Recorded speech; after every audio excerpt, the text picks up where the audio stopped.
시청자 여러분 안녕하십니까. 지금부터 저렇게 한번정도를 시작하겠습니다. 자, 이제 3월 21일 새벽 1시가 넘었는데요. 자, 마지막 심야 방송이 되겠습니다. 자, 이번 시간에는 말이죠. 우선 이재명의 말. 이재명이가 입을 열면 꼭 사고를 치죠. 요즘 사고의 특징은요. 망언, 막말.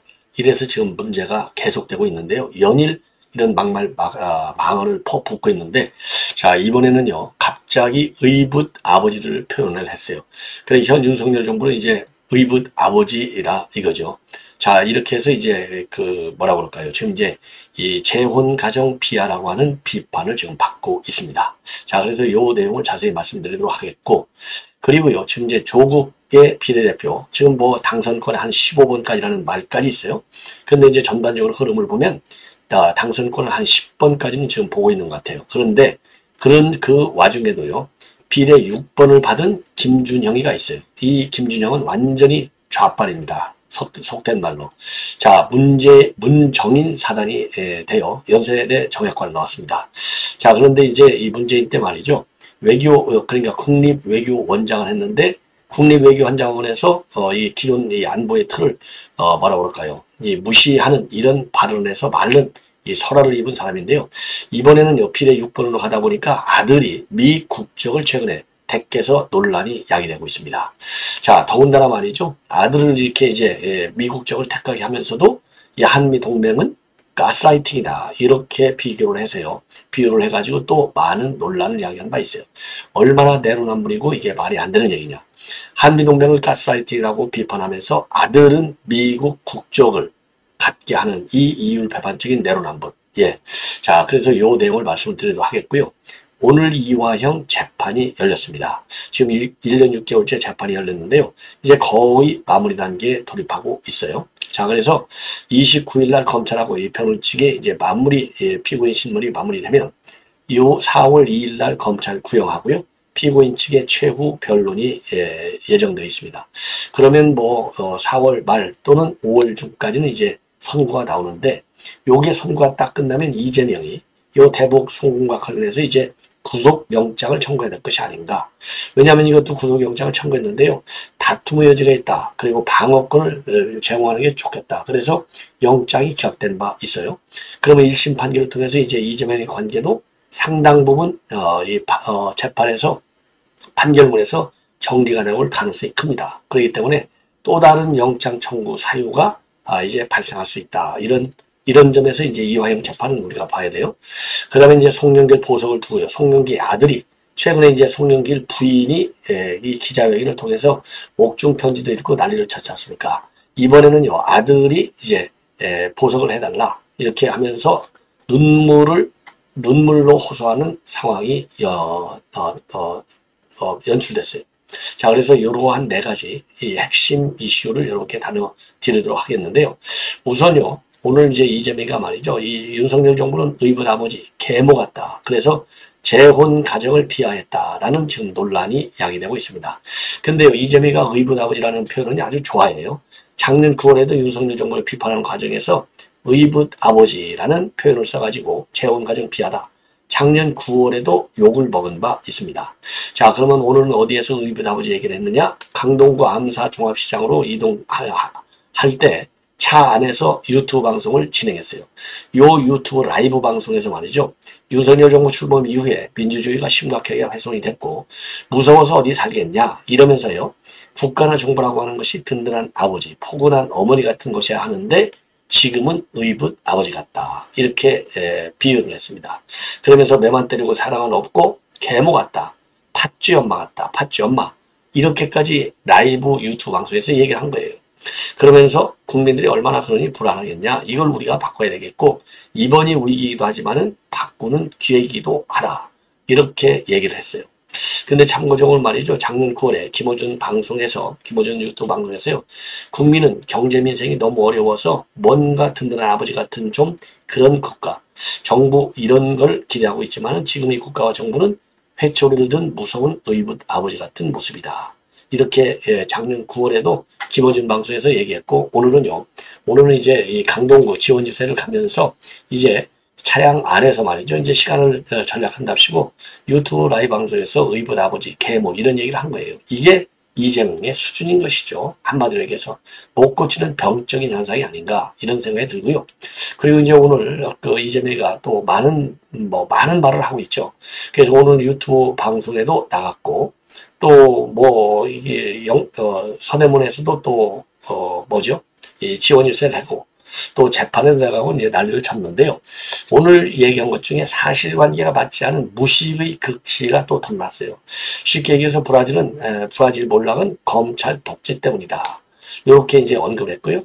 그리고 우리 한국이 아르헨티나처럼 또 망할 것이다. 이런 얘기를 했는데 이게 전부 사실과 다르다. 예. 자, 그래서 지금 브라질도 7대 경제 강국에다가 갑자기 추락했는데 이 추락한 이유는 바로 뭐냐? 사법 독재하고 검찰 독재 때문이라는 거예요. 그런데 사법 독재, 검찰 독재 때문에 브라질이 망한 게 아닙니다. 브라질이 망한 것은요, 부패. 예. 부패 카르텔. 이재명이가 바로 부패 카르텔이잖아요.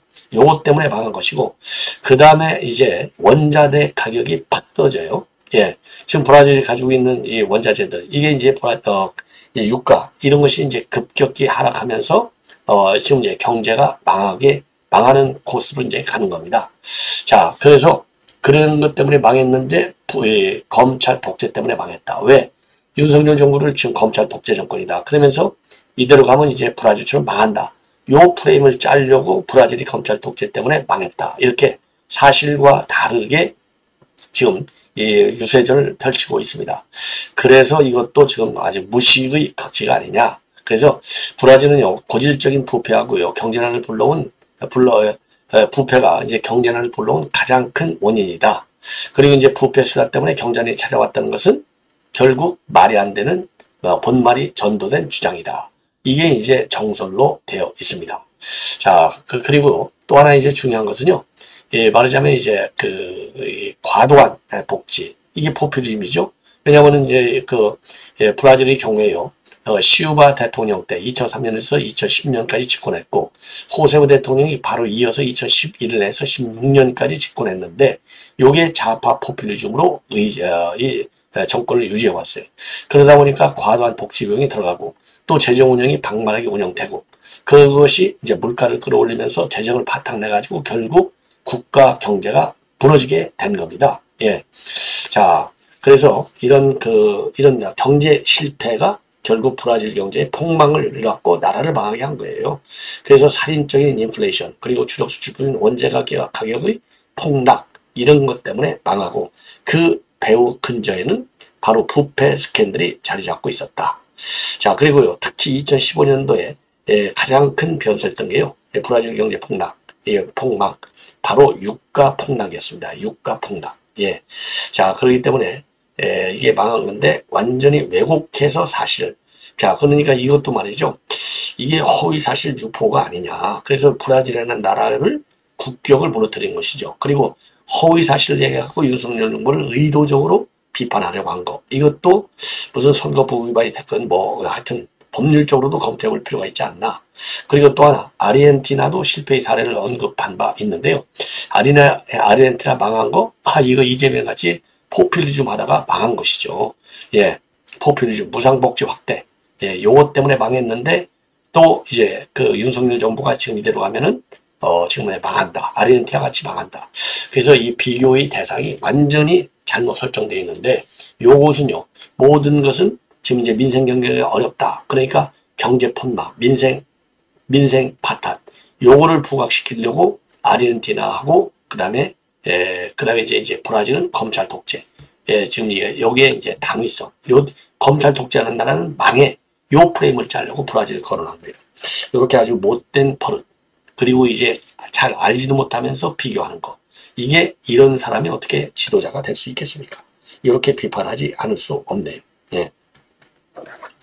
자, 그 다음에는 말이죠. 그 다음에는 이제, 지금, 조국 혁신당의 김준형 전 국립외교원장이죠. 이 김준형이가 말이죠, 한미동맹을 가스라이팅에 비유했고, 그럼에도 불구하고 또 아들은 미국 국적을 선택하게 하고, 이게 얼마나 내로남불이냐. 예. 자, 그럼 김준형이가 누군지 잘 모르실 거예요. 예, 저야 외교안보를 오랫동안 평생 했으니까 다 아는데, 얼굴이라도 한번 보시죠. 이 사람이 이번에 조국 혁신당에서 비례 6번을 받아서 완전하게 당선된 거나 마찬가지가 되겠습니다. 자, 그런데 이 사람이 말이죠. 아들은 그 한국 국적을 포기하고 최근에요. 미국 국적을 취득했어요. 자, 그래서 이게 논란이 되니까 국적을 다시 포기하게 하고 미국적을 대학을 지금 내가 대학 다니고 있는데 미국 대학을 졸업하면 서울에 와서 군대 갈 예정으로 있다. 이게 얼마나 치사한 얘기입니까? 지 뺏지 않아 다르려고? 예. 본래 이 사람이 이 대한민국 국가 의식이 있는 사람입니까? 자기 아들을 갖다가 미국 국적을 선택하게 했는데 자, 그래서 이런 이율배반적인 모습이 또 논란을 야기하고 있다. 하나는 아들을 미국 국적 해서 병역을 기피하게 만들려고 했던 거. 이것이 이제 논란이 되고 있고요. 그리고 이 사람의 이 외교한복한이라고 하는 것은 한미동맹을 갖다가 가스라이팅에 비유해서 논란이 많이 됐다고 하는 점. 예, 요 점이 지금 논란이 되고 있고, 왜 그러느냐? 이 사람이 말이죠. 비례대표, 뭐 당선권이 아닌 저 뒷번호라면 또 혹시 모르겠는데, 완전한 당선권에 들어가 있어요. 6번이니까. 그래서 논란이 더 커지고 있는데요. 자, 중앙선거관리위원회에 이제 병역사항을 적게 돼 있잖아요. 본인하고 이제 아들들. 그 병역사항을 보면은요, 장남 김모 씨, 지금 24살로 돼 있는데, 병역에 뭐라고 적혀 있냐면, 2015년도 3월 30일 국적 이탈. 그러니까 군대 안 가도 된다는 얘기죠. 자, 그래서 이거를 보니까 15살 때 한국 국적을 버리고 미국 국적을 택했어요. 예. 자, 그래서 이게 이제 문제가 되고 있고, 지금 이제 이 김준희가 이거 해명한 걸 보면은 뭐라고 해명하고 있느냐? 배우자가 한국계 미국인인 국제 결혼이었다. 그래서 아들이 한국에 들어오면서 국적 이탈이 된 것이다. 그 이번에 입국하면서 아들은 병역 의무를 이행하기 위해서 국적 회복 신청에 들어갔다. 이렇게 밝히고 있습니다. 그래서 전형적인 연세대 정외과 출신의 문정인 사단의 핵심 멤버로 되어 있습니다. 자, 이게 참, 그리고요, 이게 얼마나 문제가 되는 이 외교안보관을 가지고 있는 사람이냐? 2021년도 3월에 책을 하나 만들었는데요. 거기서 뭐라고 했느냐? 70년간의 긴 시간 동안 한미동맹은 신화가 됐고 한국은 동맹에 중독됐다. 분단으로 인한 불가피한 측면도 있지만 압도적인 상대인 미국에 의한 가스라이팅 현상과 닮고 있다. 예. 그러면서요, 한국은 안보를 미국에 전적으로 의존하며 합리적이고 자율적인 의사결정을 하지 못하는 상태다. 아니, 전적으로 의존해요? 안보 물론 의존하죠. 예. 아니, 동맹관계라는 것은 한국은 안보를 미국에 의존하는 것이고 미국은 한국에 의존하는, 이게 동맹관계일 거예요. 의존. 이게 꼭 의존이 아니라 그야말로 내 나라 미국의 침범을 받는다. 한국 입장에서는 한국이 침범받는 거고 똑같이 미국을 도와줘야 되는 거예요. 그래서 전적으로 의존하면 합리적이고 자율적인 의사결정을 못한다. 이 결론이 잘못되어 있는 거예요. 이 주장이. 그리고 주한미군 철수가 한반도 평화체제의 구축 과정이 될 수 있다. 이 얘기는요. 북한이 주장한 거 똑같아. 주한미군이 철수해야 평화가 온다는. 이게 바로 이 종북 좌파들의 시각이 아니겠습니까? 자, 그래서 이게 이제 논란이 나고 있고, 이거 비례번호 빼버려야죠. 예. 빼버려야죠. 의도가 잘못됐지 않습니까? 뺏지 않아 달려고 지금 이제 와서 한국적을 회복하게 한다? 이게 뭐 장난하는 겁니까? 자, 이 정도 이제 문제 제기를 하고요. 그 다음에 이제 마지막으로요. 마지막 두 개 뉴스만 더 전하려고 하는데, 오늘 이화영 재판이 열렸습니다. 자, 지난번에 재판에서도요, 웃고 부인하고 핑계대고 기억이 나지 않고 이렇게 일변도 시종일관 관련 혐의를 전면 부인했어요. 근데 오늘 재판도 마찬가지였습니다. 전면 부인입니다. 그러니까 지금 이화영의 재판의 핵심이 뭡니까? 북한에 돈을 보냈냐 안 보냈냐. 이 보냈는데 이화영이가 어느 정도로 개입했느냐 안 했느냐.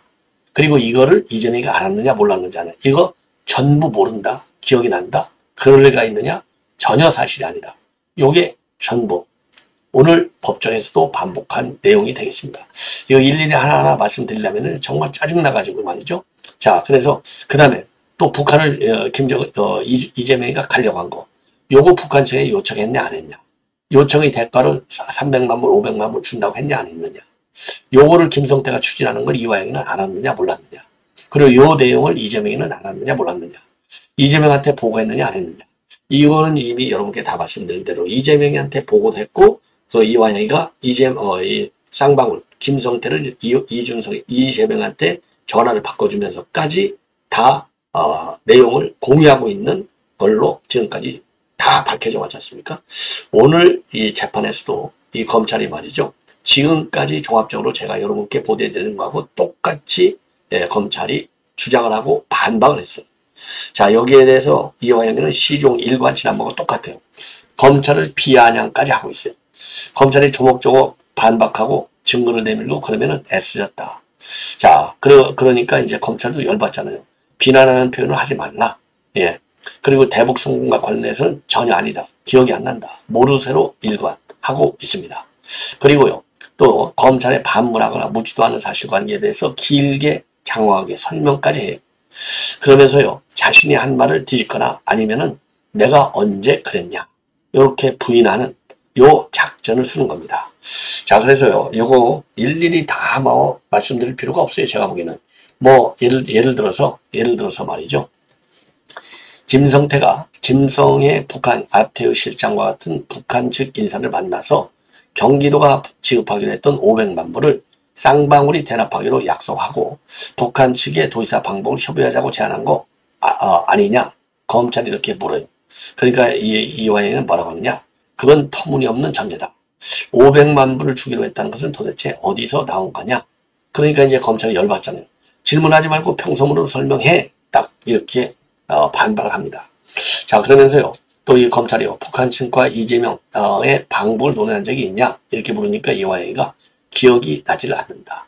그러니까 또 검찰이요, 아니 안부수는요, 이화영이가 이재명 지사를 포함한 경제 고찰단을 초청해달라고 말했다고 진술했는데 어떻게 된 거야? 그러니까 이화영이가 그거 안비수가 거짓말한 겁니다.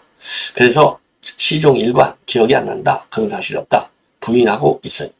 자, 그러면서요, 그러니까 이제 검찰이요, 이화영이가 말이죠, 다 사실이 아니라고 기억이 안 난다고 하고 사실이 아니라고 기억이 안 난다는데 어떻게 사실이 아니라고 단정을 할 수 있느냐? 이거 검찰 반박이 옳은 얘기죠. 예, 요렇게까지 몰아세웁니다. 자, 그리고요, 그리고 2019년도 당시에 경기도에서 북한에 여러 차례 방문을 요청했고 이화영이도 이러한 사실을 다 지금 알고 있지 않았느냐? 검찰이 그렇게 하니까 이화영이는 뭐라고 하느냐? 2월에요. 하노이 회담이 결렬된 후에 이재명이가 방북할 상황이 아니었고 방북 의사도 없었다. 그러니까 뭐 전혀 지금 김성태가 주장한 것이 사실이 아니다. 이렇게 반박하는 내용이 되겠습니다. 그리고 검찰은요, 2019년도 5월에 경기도에서 작성한 이 중국 출장 결과 보고서를 증거로 제시해요. 그러면서 이 출장 결과 보고서에 2019년도 6월에 이재명 방북 추진 요청이 있었다라고 적힌 거 알지 않느냐? 자, 이거를 갖다가 들이밀어요. 그러니까 이화영은 또 뭐라고 하냐? 그건 실무자들이 상투적으로 표현한 것이다. 기억하기로는 당시 신보 국장이 방북 요청을 하겠다고 해서 그냥 해보라고 한 것일 뿐이다. 자, 그러니까요, 이 검찰이 출장 간 경기도 공무원들이 마음대로 북한과 협의하고 작성하고 보고했는데 전혀 모른다는 거냐? 그러니까 이화영이가 전혀 들은 건 몰랐다는 것은 아니고 저에게 보고를 했을 것이다. 이렇게 또 말을 싹 바꿉니다. 야, 그러니까 이제 검찰이 말이죠, 북한의 방북 요청한 경기도 공무원을 들이밀어요. 그러면서 도지사 방북을 추진한 적이 없다고 하지 않았느냐? 이렇게 질문을 하니까 이화영이가요, 지사가 가면 좋고 불가능하면 제가 가될 수도 있다. 본인이 갈 수도 있다. 예, 이렇게 얘기를 하고, 그리고 경기도 대표단은 도지사가 제외된다는 그런 취지로 답을 한 겁니다. 그러니까 하도 앞뒤가 맞지 않는 모순된 대답을 계속하니까 검찰이요, 아예 고개를 젓거나 천장을 바라보았다고 합니다. 야, 참 이런 인간들 참 대단하죠. 자, 그래서 이 질문마다 이 검찰하고 이화영 변호인하고 부딪히니까 재판장이 직접 개입해서 중재까지 하는 상황이 벌어졌다고 합니다. 예. 자, 그래서요, 어쨌든지 간에 이제 오늘 재판이 끝났고요. 이렇게 해서 이제 재판이 진행이 이제 되니까 오늘 이제 방청을 한 사람이 바로 이화영의 부인 백모 씨예요. 재판이 끝나고 퇴장하는 이화영한테요, 뭐라고 했냐? 엄지를 딱 지켜들면서 멋있었어요. 또, 이 꼴이 말이죠. 자, 이게 한때는 말이죠, 이화영이가 이실직고했다라고 하니까 재판장에 와가지고 고함 지르고 난리를 쳤잖아요. 자기 신랑한테 정신 차려! 고함도 지르고, 요 부인이 오늘은요, 엄지척까지 하는 거예요. 이게 참 부창부수가 아닌가 생각이 듭니다. 자, 그러고요, 이화영이는 오늘 재판이 잠시 휴정하고 구속 피고인 대기실로 들어가면서 이 부인 백 씨한테요, 밥 먹고 가라고 말하면서 미소까지 지었다고 합니다. 야, 완전히 말이죠, 이 법원을 갖다가 코미디화 봉숭아떡으로 만들고 있는 이화영이가 아니냐, 그리고 그 부인이 아니냐, 이렇게 생각이 듭니다. 이제 마지막으로요, 송영길 대표의 아들이 오늘 눈물로 호소하면서 이 아버지 송영길의 보석을 촉구하고 나섰습니다. 자, 이게 이제 광주 현장이 되겠습니다. 송영길을 석방하라. 이 아들, 예. 그리고 참고적으로 이제 가족이 이제 아들 하나, 딸 하나 있네요. 자, 이게 이제 아들과 딸이고 부인, 예, 이렇게 되겠는데, 송영길 아들이 말이죠. 오늘 이제 소나무 다니지 않습니까? 송영길 아들이 광주시의회에서 오늘 기자회견을 갖고, 아니, 조국 같은 경우는 지금 창당까지 하고 있지 않느냐. 법정 구속도 안 되고. 근데 왜 아버지만 유일하게 지금 다 가둬놓고, 이 옥중 출마 상태잖아요. 가둬놓고 딱 밖에 선거운동도 못하게 하느냐. 요렇게 비판하는 기자회견을 가졌어요. 그러면서 이 보석종 반드시 허가해달라. 이렇게 주장을 했습니다. 자, 그래서 이 아들 이름이 송주환 씨인데요. 어머니인 남영신 씨하고 같이 기자회견을 열어가지고 아버지가 유세 한 번만 좀 하게 해달라. 보석 신청한 송영길의 간격한 요청에도 불구하고 묵묵부답인 법원을 향해서 광주시민연대의 힘을 빌려 다시 한번 애절하게 호소한다. 자, 그러면서요, 사법 리스크를 안고 있는 야권 정치인이 많지만 유독 송영길만 지금 차가운 겨울 감옥에 억류돼 있다. 무죄 추정의 원칙과 불구수사 그리고 재판의 원칙은 송영길에겐 지금 언강생심의 배려가 되고 있다. 그러면서요, 검찰 독재 퇴진이라고 하는 시대정신 관철을 위해서라도 송영길은 우리에게 꼭 필요한 정치인이고, 선거 유세 한번 하지 못하고 선거가 끝날 때까지 구치소에서 무력하게 있어야 한다면 이는 송영길에게 평생 잊지 못할 가혹한 형벌이 될 것이다. 자, 그러면서 말이죠, 법원은 피고인이 보석으로 석방될 경우 재판을 회피하거나 증거를 인멸할 우려가 있다고 말하지만은 이건 터무니없는 걱정이다. 예, 이미 말이죠, 송영길도 지난 재판에서 그랬잖아요. 내가 증거인멸 절대 안 할래. 요거를 얘기했지 않습니까? 근데 재판부는 뭐예요? 이거 증거인멸 때문에, 우려 때문에 구속해놨는데 풀어주면 증거인멸 시도할 것이 분명하다. 더군다나 선거 과정이 있기 때문에 선거한답시고 이 보석 조건을 안 지킬 가능성도 있고, 법원이 일일이 그것까지 다 그 조건을 만들기는 어렵다. 이런 입장을 내는 거예요. 자, 그러니까 오늘 또 다시 증거인멸 안 하겠다. 왜 아버지만 구속된 상태에서 선거운동을 못하게 하느냐. 요런 이제 이 호소를 한 것이고요. 오늘 이 송주환이는요, 송영길이가 보내온 옥중 편지글을 대신 낭독하면서 여러 차례 울먹이기도 했다고 합니다. 자, 그런데요, 어차피 6개월 안에 재판이 못 끝나기 때문에 재판부가 말이죠, 이 보석은 허용할 가능성이 상당히 크지 않나, 이렇게 판단이 됩니다. 자, 시청자 여러분, 이것으로 본 방송은 마치겠습니다. 대단히 고맙습니다.